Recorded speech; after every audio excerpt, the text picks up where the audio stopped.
I think people came in and didn't think that they didn't have memberships overseas.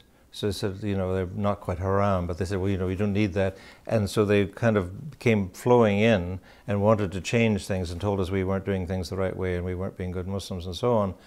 And so that was very kind of hurtful. And they had brought their traditions, which are very specific from one area, which impacted rather negatively on our multicultural, kind of more relaxed and tolerant. And so it's that loss of tolerance which is, and as I remember sitting out in the car after one of these big blow-ups, just crying. It was a terrible time. Across the street, I still remember.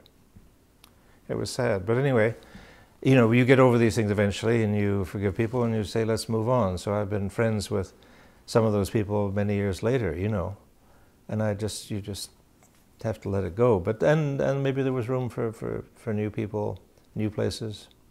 Big, huge city. I mean, one location away in the West End doesn't make much sense when the people are living all over.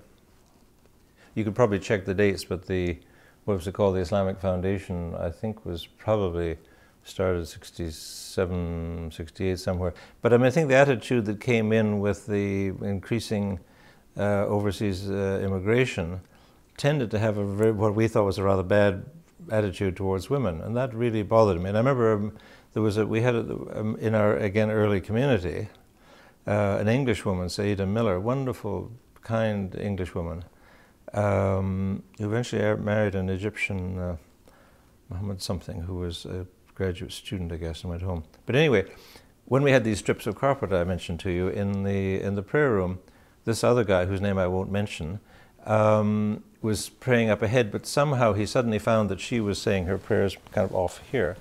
But the fact that their prayer mats were touching, he kind of tore this thing up and stormed away. And that's the kind of attitude that's come, that you know, women are the cause of all evil and you must shun them away and put them away and put them down and so on.